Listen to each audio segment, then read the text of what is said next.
영국의 역사가인 아놀드 토인비는 역사의 연구에서 문명의 선장을 존속을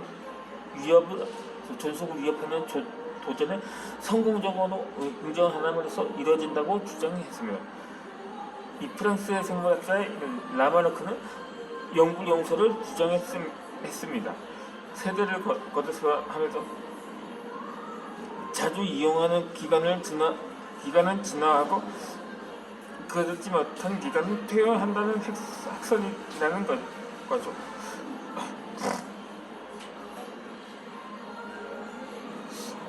이 논어의 위전편에 나오는 문고지시는 옛것을 익히고 그것을 미루어 새것을 안다는 말입니다.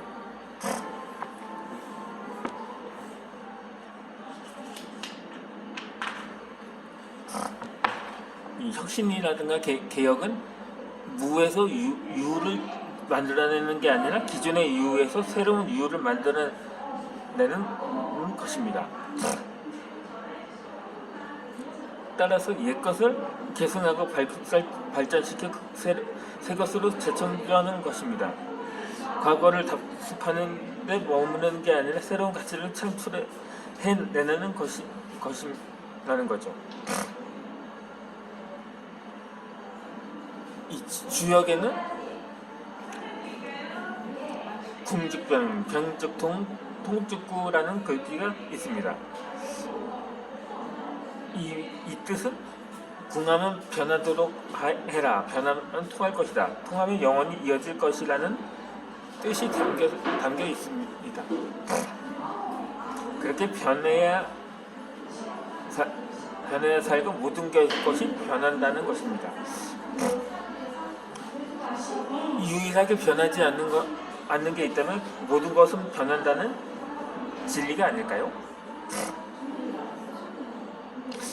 일본에서 경영의 신으로 추앙받는 마쓰시타 고노스케는 세계적인 브랜드인 내셔널과 파니소닉에 속해 있는 마쓰시타를 그룹을 세운 인물입니다. 그는 성공의 비결이 뭐냐는 질문에 이렇게 대답했다고 합니다. 나는 3가지 감사할 조건을 가지고 인생을 살아왔습니다. 첫째는 내가 11살에 부모를 여의었다는 것입니다. 그래서 남들보다 일찍 처리될 수 있었습니다. 둘째는 초등학교 4학년이 내 학력의 전부라는 겁니다. 그래서 공부에 대한 미련 때문에 평생 열심히 공부할 수 있었습니다. 그리고 나는 어려서부터 몸이 무척 허약했습니다. 그래서 건강에 관심을 가지고 노력한 덕분에 이렇게 건강을 유지할 수 있었습니다. 모두가 그를 불운하라고 생각하지만 정작 그 자신은 스스로를 행운이라고 여겼습니다. 그의 위대함은 남들이 불행의 조건 내지 실패의 조건이라고 시비할 수 있는 행복의 조건 내지 성공의 조건으로 만들었다는 데 있었던 것입니다. 그는 부모의 보살핌이 없었기 때문에 어려서부터 자립심을 키울 수가 있었습니다. 그리고 학교에서 제대로 배우지 못했기 때문에 독학을 통해 끊임없이 지식을 키워나갔던 것입니다. 또한 몸이 무척 병약했기 때문에 건강의 소중함을 뼈저리게 느끼고 그래서 꾸준한 식과 운동, 정신 수양을 통해 건강을 지킬 수가 있었던 거죠. 이처럼 그는 힘겨운 생존 환경에서 스스로 인생을 헤쳐나가는 방법을 터득했던 것입니다.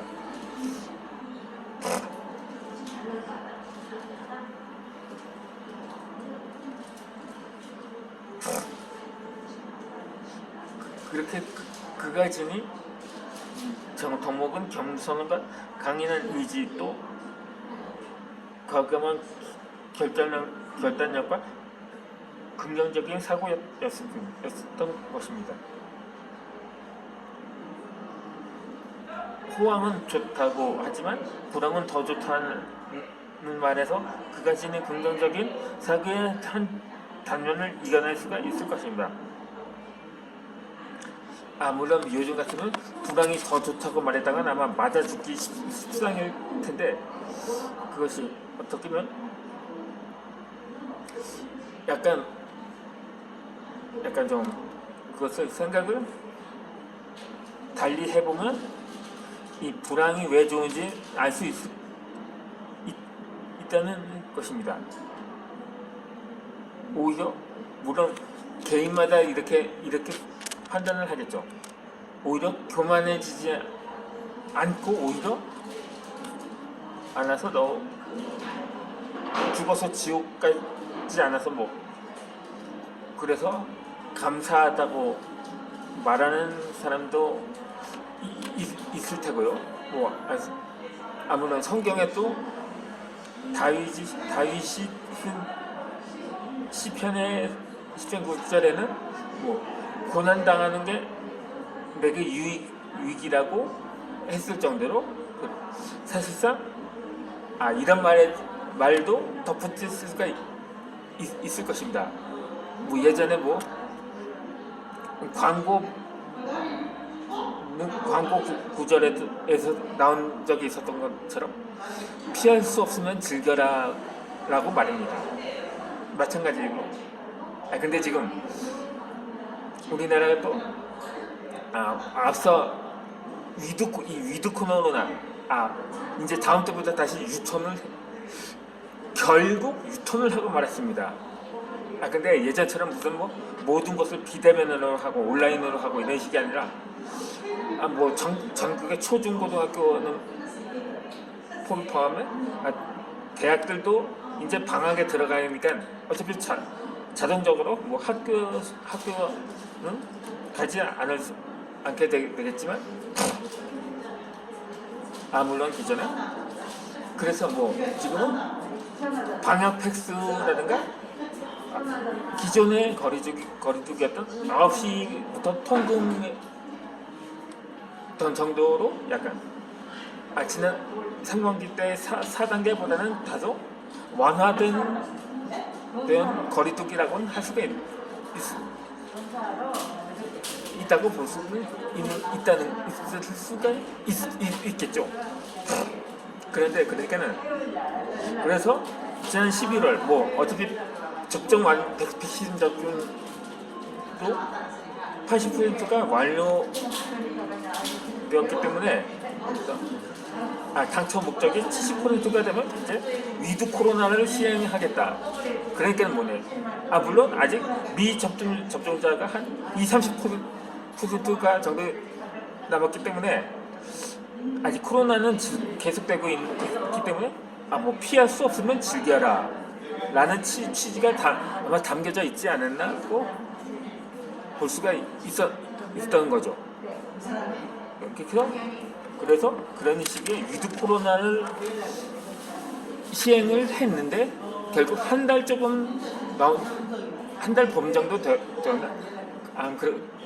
결국 다시 기어이 거리두기를 할 수밖에 없는 상황으로 된 거죠. 물론 피할 수 없으면 즐겨야 되는데 워낙에 그 폭풍이 거세니까는 피할 구석이 없기 때문에 결국 초강수를 쓴 것이 아닌가 하는 거죠. 그렇게 해서 아마 이렇게 좀 바꿔 말할 필요가 있지 않을까 합니다. 그러니까 피할 수도 없고 즐길 수가 없다면 당분간은 후퇴해라. 그러니까 이보 전진을 위해 일보 후퇴라는 말도 오늘 흔히 전시 상황에서 쓰인 말인데 지금 사실상 전시 상황이나 마찬가지인 거죠. 하루에 7-8천만 명대를 오르내리고 있기 때문에 이렇게 해서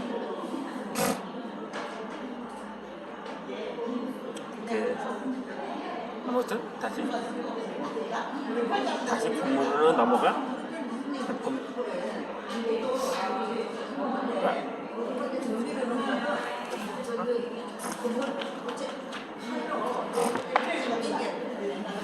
태초의 힘이 세상을 창조했습니다. 지상에는 온갖 형태의 동물들이 넘쳐났습니다. 이 동물들은 자신들의 형상에 대해 만족스러워 했습니다. 하지만 새들은 그렇지 않았습니다. 다른 동물들은 다리가 4개나 되는데 자신들은 2개밖에 없었기 때문인 거죠. 2다리도 가는 데다가 근육도 볼품이 없었던 것입니다. 그야말로 3다리였던 거죠. 그뿐만이 아니라 등 뒤에는 거추장스러운 짐이 2개나 얹혀져 있었습니다. 새들은 왜 그런 건지 신에게 따져 물었더니 그때 신은 네 등에 있는 건 짐이 아니라 날개니라. 그 날개를 활짝 펴고 하늘을 훨훨 날아오를 거라고 말했다고 합니다.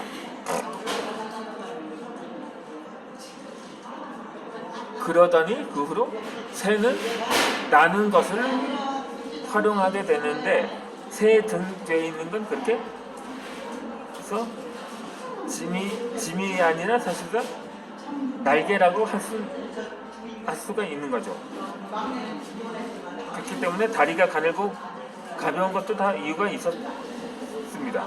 하늘 더 높이 날기 위해서 몸무게가 가벼워야만 했던 거죠.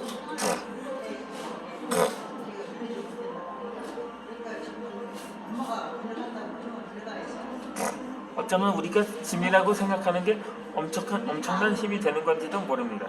우리가 쓸모없다고 생각하는 게 실제로도 매우 유용할지도 모릅니다. 단지 쓸모를 모르는 것일 뿐이라는 거죠.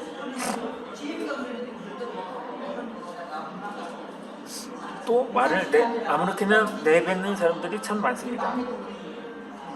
상대방이 알아듣거나 말거나 전혀 개의치 않습니다. 상대방이 어떻게 받아들일지에 대해서도 관심이 없습니다. 개떡같이 말해서 찰떡같이 알아듣는다는 절대적인 믿음이 있는 모양입니다. 말하는 사람은 듣는 사람이 잘 알아들을 수 있게 말을 해야 합니다. 말하는 사람이 듣는 사람에게 왜 말을 못 알아듣느냐고 다그치는 건 적반하장이나 다름없기 때문입니다. 그런데 나이가 많을수록 지위가 높을수록 적반하장의 정도가 심하다는 것입니다. 그렇기에 막말이나 독설은 치명적일 수도 있다는 거죠. 유대인의 종교 교육서라고 할 수 있는 미드라시에는 험담은 세 사람은 죽인다. 말하는 사람, 험담에 자생이 되는 사람, 그리고 듣는 사람이라는 말이 나옵니다. 모로코에는 말이 입힌 상처는 칼이 입힌 상처보다 깊다는 속담이 있습니다. 칼에는 2개의 날이 있지만 사람의 입에는 100개의 날이 있다는 베트남 속담도 있습니다.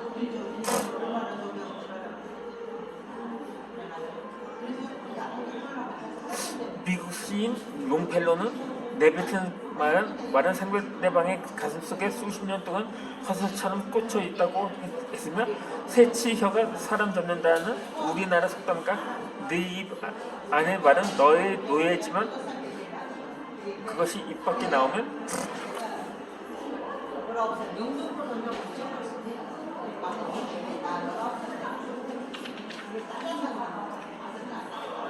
너의 주인이 된다는 유대인 속담도 있는 것처럼 말입니다. 페르시아의 문학가 사지는 말이 있기에 사람은 짐승보다 낫다. 그러나 바르게 말하지 않으면 짐승이 그대보다 나을 것이라고 말하기도 했습니다.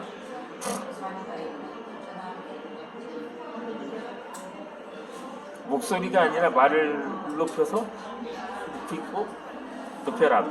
꽃을 키우는 건 천둥이 아니라 빗물이라고도 말입니다.